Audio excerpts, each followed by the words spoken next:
So this is another installment of what I call essential bass lines. And it occurred to me today that I never sort of outright said what I was trying to do with this series that I periodically put out in the course of the videos that I release. The thing is that I created a list of sort of iconic or special or important bass parts in traditional jazz repertoire, and it's something that I think all of us should know. And so what I've been doing, as if you're following the channel, is releasing some videos over time where I'm going into detail about some specifics of these parts. And I say parts because sometimes, like in Giant Steps, it's very special what the note choices were. Sometimes in certain tunes or certain versions of tunes, it's about the hits that are played that we should know. Sometimes it's melodies like Tricketism or So What. And then sometimes it's like a written bass part or some kind of special accompaniment that kind of goes with an iconic version or an iconic performance of a given tune. So I'm going to have a separate link below for a list of these, what I call essential lines. And as I say, I'll be hitting them periodically as I release videos over the hopefully years to come.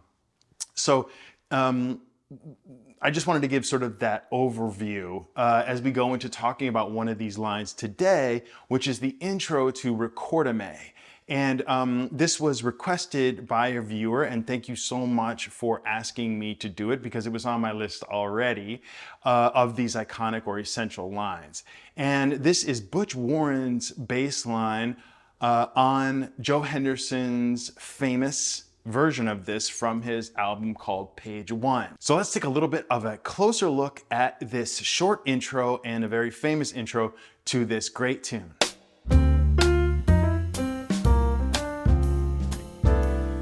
Welcome to Learn Jazz Bass with Matt Rybicki. I'm glad you're here. So we are talking about the intro to Recorda-Me today, and it's not very long and not terribly difficult, I think, but there are a few things I think worth talking about.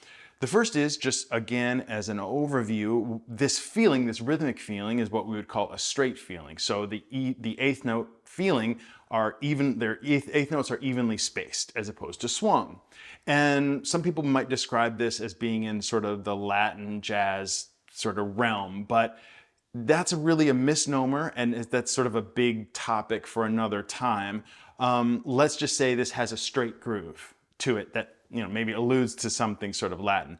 Nonetheless, it's a great performance altogether and has this very cool intro. One other interesting thing about this intro is that it's actually 10 measures long. And to me, I never realized it until I wrote it out. Like, it sounds so natural. But yeah, it's basically 10 measures and then going into the main melody. This line, as I said, isn't terribly difficult, but it does have a little group of some little details that I think are helpful and interesting to try to play and listen for, and so on and so forth. So the first four measures are essentially all the same, and they sort of live in this place on the fingerboard if you're going to start with the open A, which I think is a little easier than playing it here, because continuing on with the rest of that line, it's all sort of fretted. So let's try to keep as much open as we can, and it's a little easier to press down here, I think. So we're starting with the open A, B, A, E, B, A. That's basically the sort of little cell of the idea of the whole line. A, B, A. That B there would be considered the 9 of the A minor 7 chord. 9 meaning it's the second degree, or it's an extension. It's the second degree of the scale above the octave. And usually we don't talk about extensions in this low register of the bass, but it's perfectly fine to analyze it in that way if that helps you. It helps me. And partially because these 9s occur in the rest of the line as well in other ways, so it's helpful to sort of have one consistent way to look at it. So this A, B, A, E, the fifth going back to A, and then we rearrange the rhythm.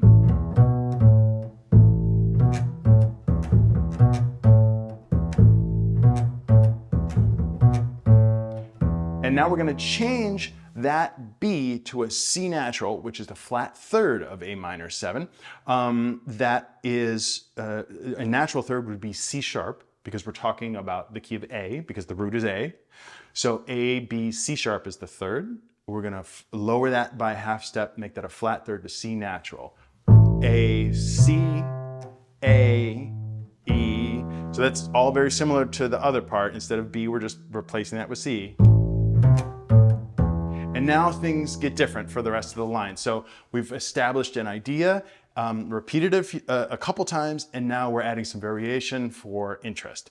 A, C, A, E, G, A, E, D. So I'll do those two measures again. And now, right here, this is on the and of 4 of this bar we've just gone to, which is bar 6. Here's a little hidden something that I think most people don't hear, and certainly weren't in the multiple transcriptions that I looked at just to make sure I was sort of in the ballpark. There is actually sort of a swallowed or a percussive closed palm mute D here, which you get that sound, if you're not familiar, by just placing your hand down and plucking with your other hand. And so you just have this percussive sound. It's often notated with an X, as opposed to a note head, which I have in the transcription below. And so that's usually not there. It adds just a little bit to the groove, I think. Part of the reason that it's swallowed, part of the reason that it is percussive is because, I think, because we're sort of shifting our hands to get to this low F, which is the next measure. This next measure's line is,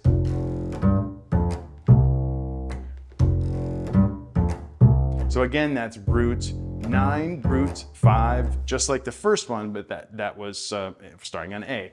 Root 9, root 5, and here on this F, root 9, root 5, and now we change chords here, and this is a B flat major chord, basically we're adding the 9 here. It's not a major 7 chord at this moment.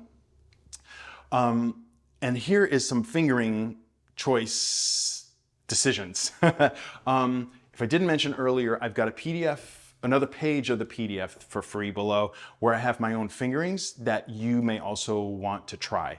It might not be the most efficient way that I'm doing it, but this is what works for me. And the measure sounds like,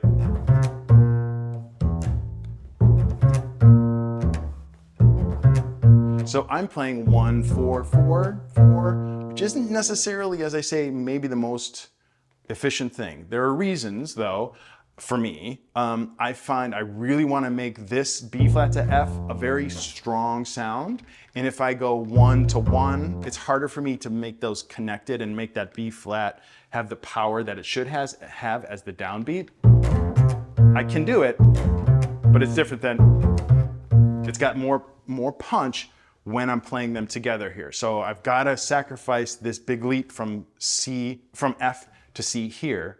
And the reason I'm shifting from this pinky on C to this pinky on B flat is because there's another little sort of secret moment, which is a little bit of a swallowed E natural, an eighth note going to A again. So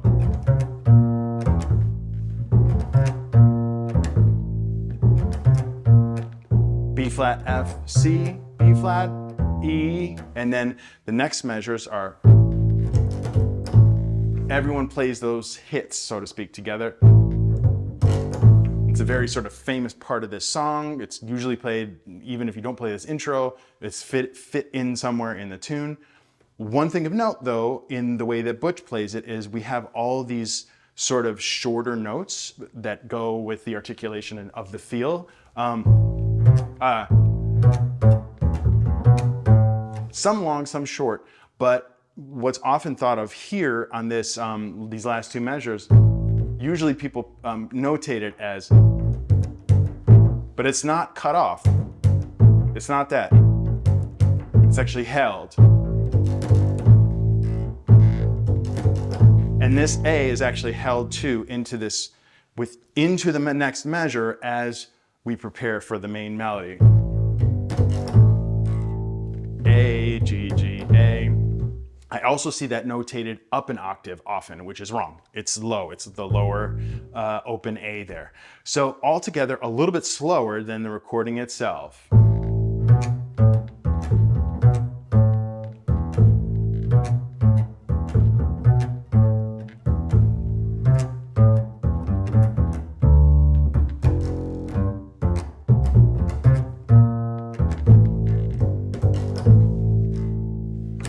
Hopefully that was helpful. And hopefully I've sort of covered everything that you might need to know about. I did want to make one little tiny little thing when I said I have this PDF with the fingerings in here.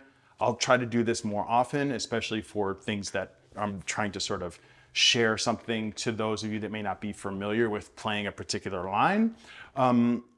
It's common, and I'm going to start to use this regular thing of when there is a fingering and you need to shift from one position to another, there's a little dash before the number. So you would see if I'm using my fourth finger here for the C and I'm going fourth to the B flat, it would be 4 and then a shift 4 to the B flat like that. So a little minus sign.